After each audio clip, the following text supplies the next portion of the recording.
아는 기자 하자 대통령실 출입하는 조영민 기자 나왔습니다. 어제 국민의힘 연찬회도 그렇고 오늘 국무회의도 그렇고 대통령 발언이 상당히 세진 느낌입니다. 네, 맞습니다.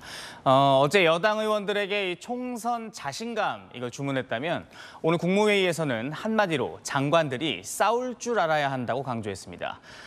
정무직 공무원들은 싸워야 하는 사람들이다. 비판받고 공격받는다고 국정 기조와 철학을 말하는데 주저하면 안 된다. 극과 극인 정치 지형에서 적극적일 수 없다면 그런 사람은 정치하면 안 된다.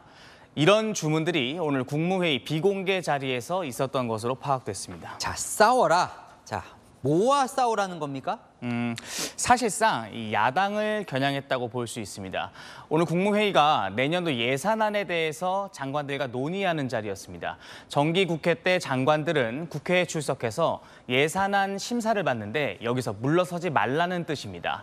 야당의 공세도 포함됩니다. 최근 이념 논쟁에서 윤석열 정부 정체성과 국정 철학을 설명하는 데 있어서 주저하거나 두려워하지 말고 선명하게 대응하라는 주문입니다.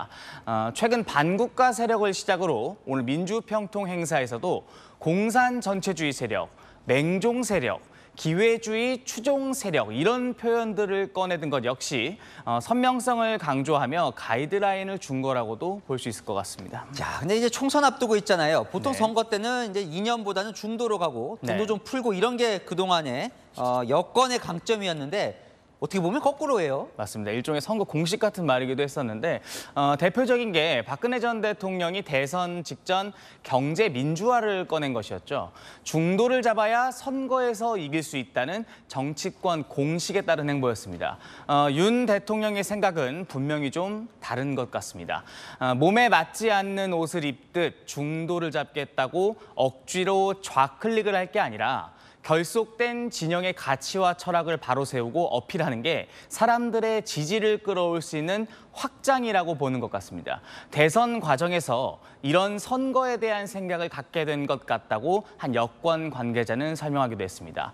앞서 제가 이 결속된 진영이라고 표현하지 않았습니까? 대통령의 오늘 발언이 국무위원들을 향한 주문이었지만 사실 여당을 겨냥한 내부 결속령 취지라는 이야기도 있었습니다. 누구에게도 척지지 않으려 하고 아무에게도 욕먹지 않으려 하면서 표만 얻겠다는 당내 안일한 일부 인식들에 대한 메시지일 수 있다는 겁니다. 자, 그렇다고 해도 대통령 발언인데 좀 거친 건 아닌가요? 선명성을 강조한 지금의 이 목소리 또 모습을 우려하는 목소리가 여권 내에서 나오는 것 역시 사실입니다. 여권 중진 인사는 이제 외교보다는 경제, 포용, 중도로 가야 하는데 거꾸로 가서 어떻게 선거를 치르려나 걱정이라고 우려를 나타내기도 했습니다.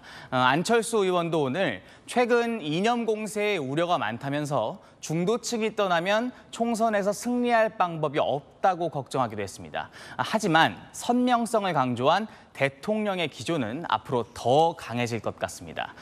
제가 발언 하나를 소개해 드릴 텐데요.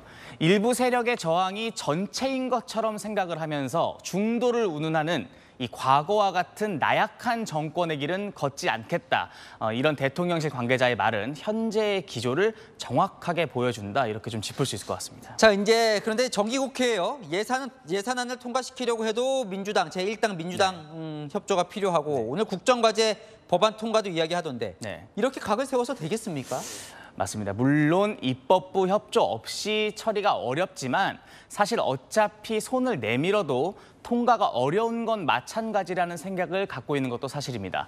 오히려 정부의 철학과 기조를 명확하게 설명해서 여론의 지지가 확보된다면 다수 의석을 가진 민주당이 마냥 반대만 하는 게 오히려 자충수일 거라는 게 대통령실 내부 판단이기도 합니다. 그게 내년 선거 때도 더 도움이 된다는 거죠. 좀 시끄럽겠군요. 아는 기자 조영민 기자와 살펴봤습니다.